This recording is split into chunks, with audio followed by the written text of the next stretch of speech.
Hello everyone, my name is Sanam Shahi and my student ID is 1083770. Today I will be presenting my curriculum plan for preschoolers aged 3 to 5 years. This curriculum has been prepared as part of my assessment for the subject ECEC 100, Foundation of Early Childhood Education and Care. Through this presentation, I will walk you through the essential components of an early childhood program designed to meet the needs of this group age in line with both theoretical frameworks and national learning standards. Here is an overview of what I will be covering today. I will begin with my curriculum philosophy, followed by an analysis of the developmental characteristics of 3 to 5 years olds. Then I will go over the weekly program schedule, including both morning and afternoon routines. Next, I will explain the learning environment layout and how it supports learning. I will also present a detailed supervision plan followed by effective teaching and assessment strategies. Lastly, I'll conclude with the references used in shaping this curriculum. Each session is supported by each current research, best practices, and relevant learning frameworks. I would like to begin by acknowledging the traditional custodians of the land on which we meet and learn today. I pay my respects to elders past, present, and emerging and recognize their continuing connection to land, waters, and culture. As an early childhood educator, I also recognize the deep importance of connection to place and storytelling in Aboriginal and Torres Strait Islanders' culture and values. My curriculum philosophy is grounded in the belief that children learn best through play, secure relationships, and familiar routines. According to Flay 2018 and Berg and Mayers 2020, early learners need opportunities to explore, create, and connect through play-based experiences. I have drawn upon Vygotsky's sociocultural theory, which highlights the role of social interaction and culture in learning.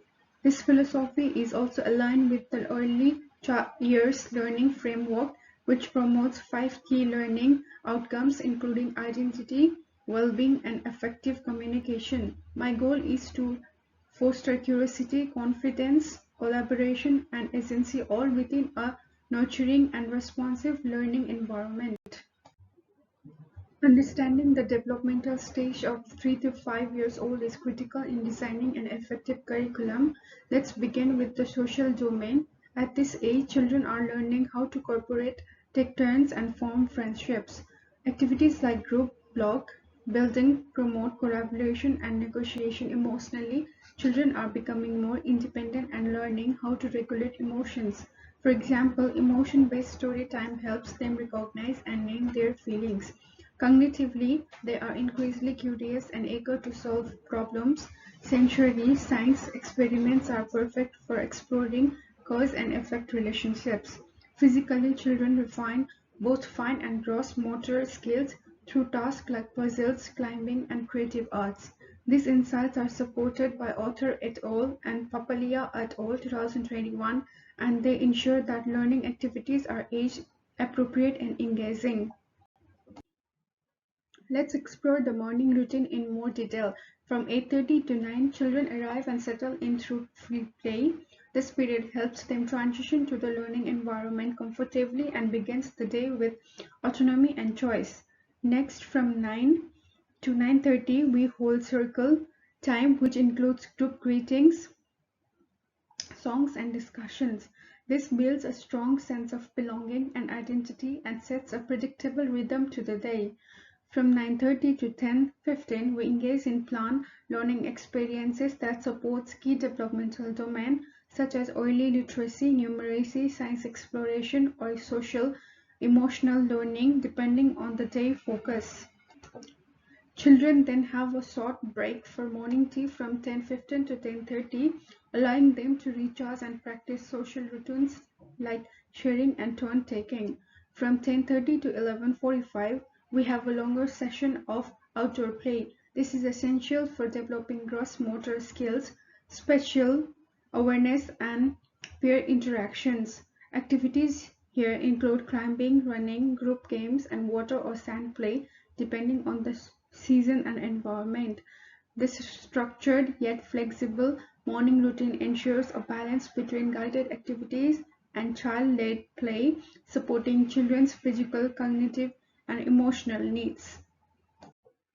The afternoon program continues the rhythm of engagement and creativity. From 11:45 to 12:15, we focus on literacy and numeracy games, which are delivered through fun, hands-on methods like rhyming, storytelling, counting games, or sorting activities. These moments help build foundational skills in an enjoyable and age-appropriate way.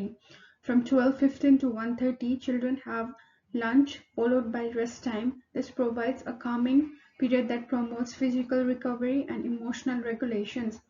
For children who do not sleep, quiet activities such as reading or puzzles are offered. After resting from 1:30 to 2:30, we move into creative arts and music. These sessions allow children to express themselves through painting, collage, singing, dance, or using musical instruments. Creativity supports emotional growth, communication, and fine motor development. Then from 2:30 to 3, we gather for reflection and story time.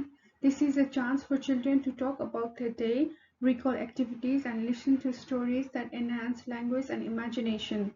It also prepares them for a smooth transition to home. At 3 p.m., it's home time, and children leave with a sense of closure and routine. This full day schedule ensures children experience a rich mix of structure and play, aligning with best practices in early childhood education. A well-designed learning environment supports both play and teaching. In this plan, I have included key zones, a reading corner dramatic play area, a sensory table, building blocks section, art table, and engaging outdoor area. Zones are arranged to support flow and visibility, helping children move independently and safely while allowing educators to supervise easily. This layout encourages both individual and group activities with quiet areas for concentration and active spaces for movement. My inspiration comes from Curtis and Carter 2015, who advocate for flexible, child-centered environments that inspire exploration and creativity. Supervision is a vital responsibility in early childhood education. The plan adheres to the national quality standard with a ratio of 1 educator to 11 children for this age group. High-risk areas such as water play and climbing zones are clearly marked on the supervision map. Educators rotate strategically across space and use consistent visual and verbal cues to manage transition and ensure safely. This system not only safeguards the children but also supports active engagement by the educators as recommended by Kearns 2020. My curriculum includes several intentional teaching strategies. Modeling as described by author et al. 2021 allows educators to demonstrate appropriate behaviors and skills like sharing or problem solving. Scaffolding, inspired by Vygotsky, Jonoff proximal development, helps children build new knowledge based on what they already know. Open-ended questioning fosters creativity and critical thinking. Instead of asking yes or no questions, educators might ask, "What do you think? What will happen if?" Positive reinforcement encourages effort and achievement, helping children feel valued and motivated. These strategies create a respectful, supportive learning environment where each child can thrive. To track and support learning, I use a variety of assessment tools. Anecdotal records capture real-time interaction and behaviors, offering insight into individual needs and progress. Learning stories are narrative-based tools that document meaningful experiences, helping educators and families understand children's development in context. Portfolios allow us to gather work samples over time, providing a comprehensive view of growth across all domains. Checklist as recommended by Kearns 2020 and author et al. 2021 are efficient tools for tracking milestones and planning next steps. Together, these tools support reflective teaching and ensure the curriculum remains responsive to each child. Here are my references for my presentation. Thank you.